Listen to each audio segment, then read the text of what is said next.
How many of you would describe yourselves as being a creative person? Okay, handful of people, great.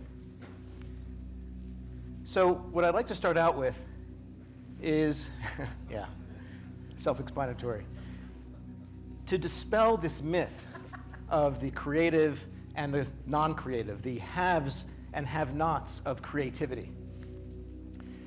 Of course, for all the child prodigies, the Mozarts of the world, there are actually countless Einsteins, Galileos, Marie Curies, Jane Goodalls, Darwins, Spinozas, all whom were not child prodigies, but found their path towards genius. I'd like to put forth that we are all creative, and the proof of that lies in our dreams. In our dreams, we have great visions where the laws of physics are suspended, where we create fantastical possibility. And so it comes down to, how do we surface what lies beneath? What happens in our subconscious is still us. In our sleep, we're actually solving problems, processing emotions.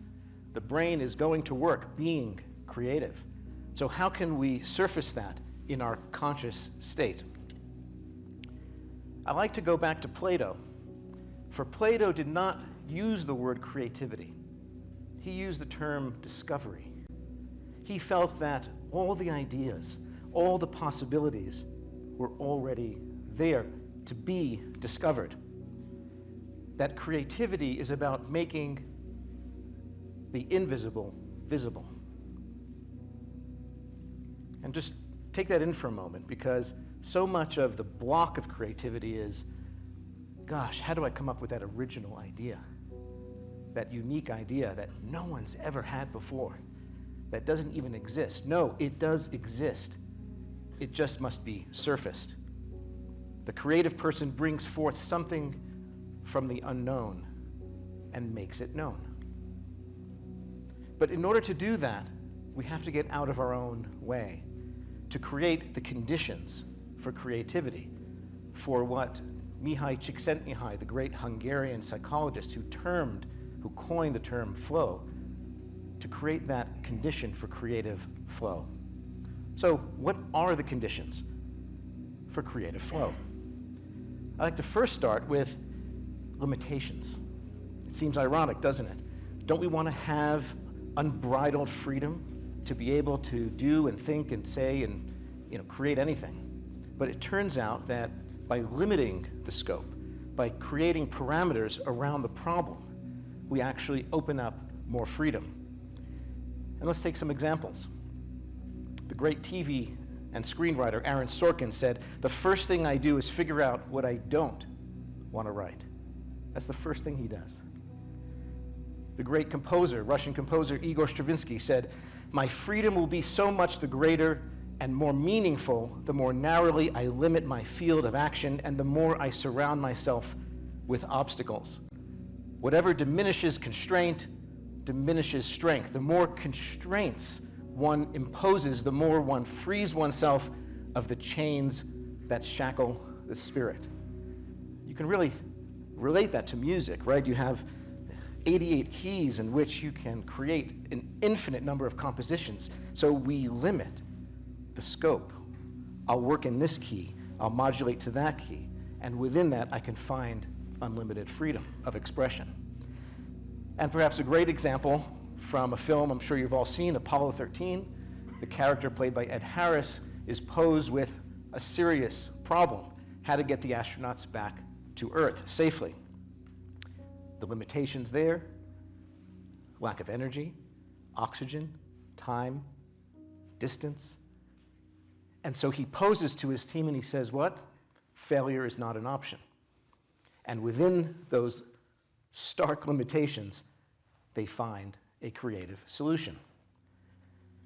The other area is perceptual diversity. How many of us have had incredible insights, new ideas, while driving a car? Whether it's on a commute, whether it's on a road trip, or just doing errands, suddenly ideas just seem to pop in, just come to us.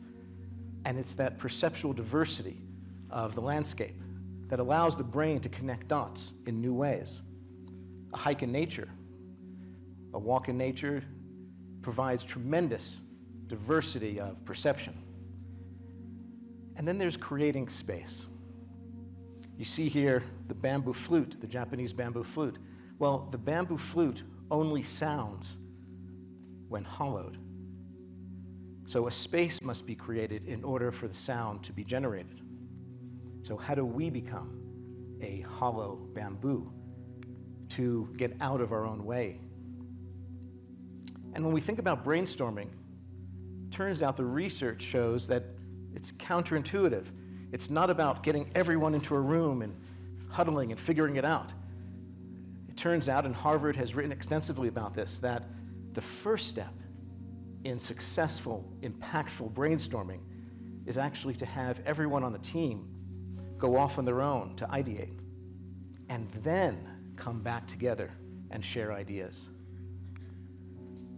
And how many of us have had that brilliant stroke of genius in the shower, right? I know I have, and turns out over 73% of you have. And so there's that creating space where there's limited distraction, where we're able to just be in our own reflection. And walking in the neighborhood, walking in nature. Einstein used to go on daily walks, and that's where he came up with his thought experiments that changed our perception of the universe. Steve Jobs was known to regularly go on walks with his team around the Apple campus. And the science proves that out as well. The neurotransmitters, the neurochemicals, the hormones that get created when we walk allow us to be more creative, set the conditions for creativity. And in companies, in groups, we want to create a culture of creativity. This is not about the lone hero, the creative hero. This is about creating trust within your community, whether that community is your colleagues, your customers. It's about creating that culture of trust, because only within the culture of trust can risk be taken, and not just any risk. Not the risk that's coming from a motivation of self-servedness, of selfish motivation to advance one's career, but no, a healthy risk that serves the collective. We're all familiar with this image, iconic image, Michelangelo, Sistine Chapel. This particular part of the Sistine Chapel, of course, is the creation of Adam. And I put it up here because as I look at it, I can't help but be reminded that the right side of this looks like the human brain. Michelangelo was an expert in human physiology, human anatomy. He was known to actually work with cadavers and cut them up in order to learn human anatomy in great detail. So he knew what the brain looked like. And I think the message, perhaps, that he's sending through this image, through this inference, is that creativity comes from within.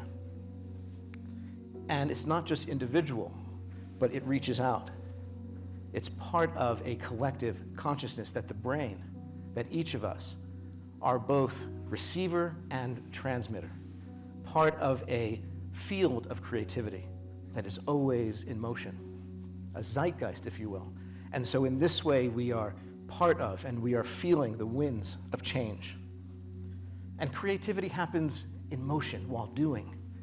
It is not a static process. No, it is in movement. And so often we want to sit back and wait for the idea to come.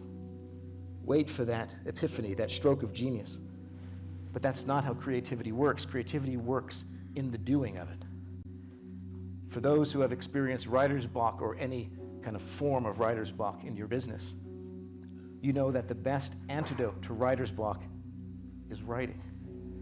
And maybe the initial stuff is not worth publishing or sharing, but when we suspend judgment on that writing, suddenly at some point, whether in hours or days, the juicy stuff emerges. But we have to be in the writing. And so you cannot be creative. We cannot command creativity. All we can do is set the conditions in which creativity can emerge. So again, a culture of trust for healthy risk-taking. To prioritize alone time and the space for it. Creating conditions of diversity of perception. And finally, imposing limitations on the problem. The dictionary defines creativity as the use of the imagination or original ideas. Of course, when we think of the word imagination, how can we not think of children? The imagination of a child.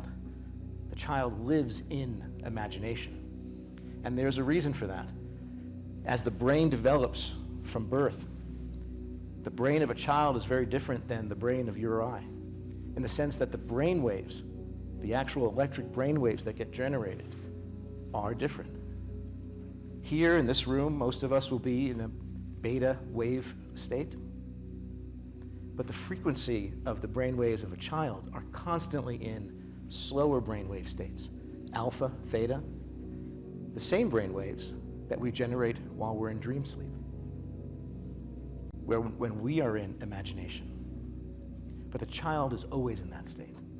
And that's why they can learn, they can absorb, they can grasp, they can create, they can imagine. And so I invite you into that state. And music can help facilitate that quite effectively.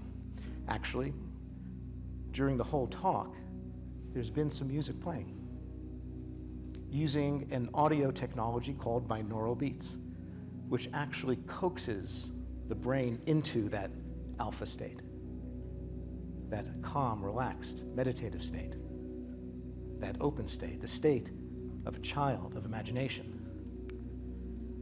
So I invite you into a deeper listening, not just of what's out here, but what's in here, to surface what's there already, as Plato said, to discover, to surface something new.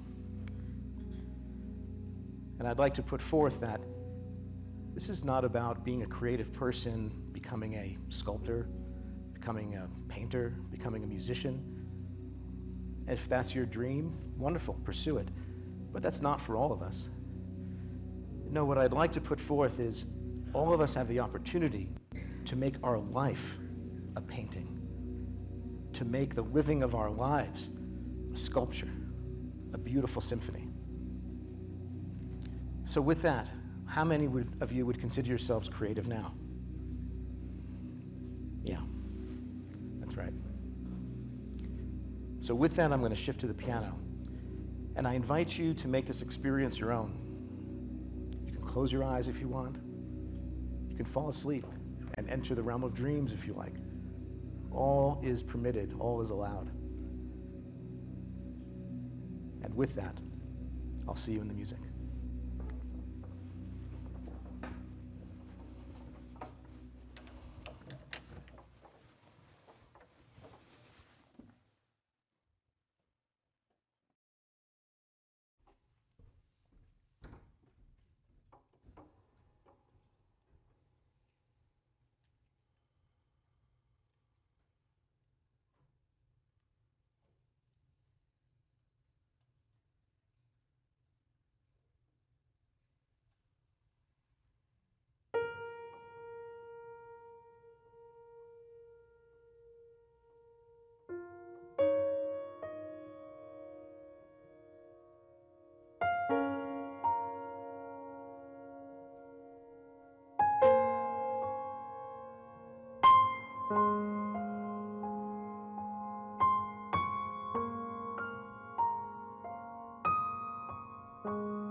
the stillness within all the movement.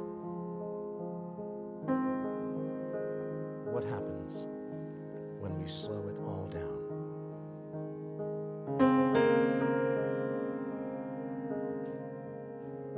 What happens when we create an open space?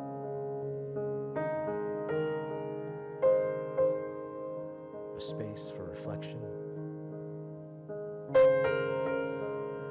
for contemplation, a space for nothing. Can we empty ourselves of ourselves?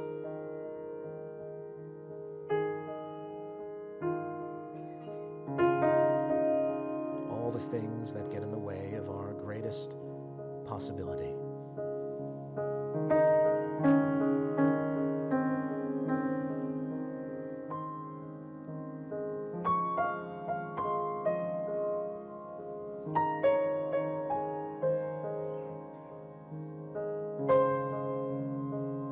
Can we empty ourselves of the past, the pettiness, the grind and the grudges?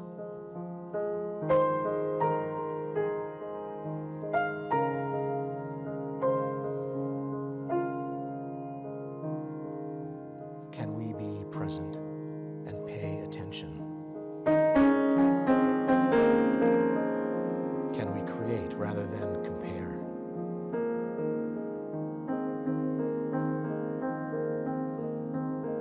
Can we forgive and forge forward?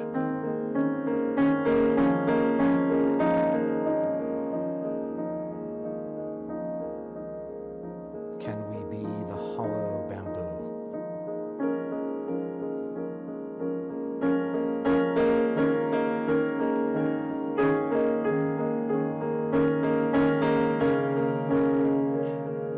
To sound the song we have only heard in our dreams.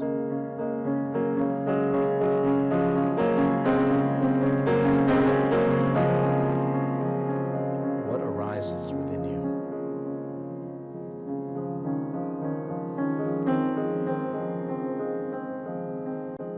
What surfaces in this space?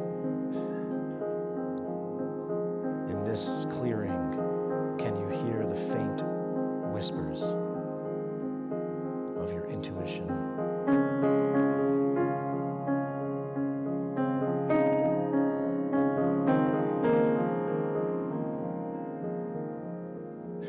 What is it saying?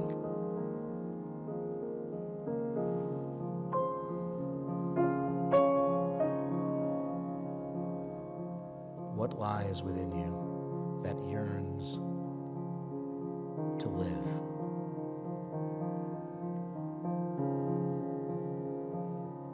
That desires to enter the world?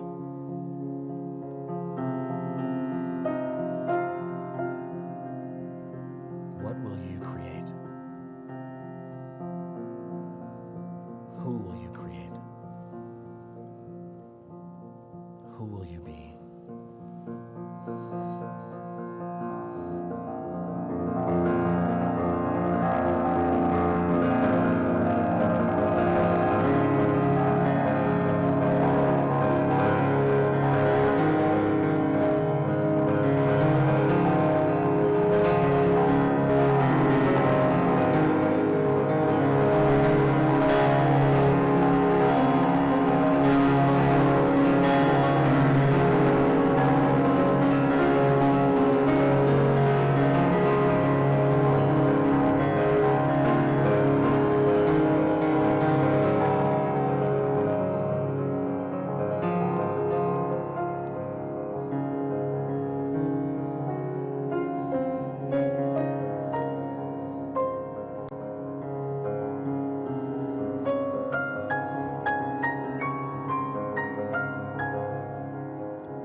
Mhm.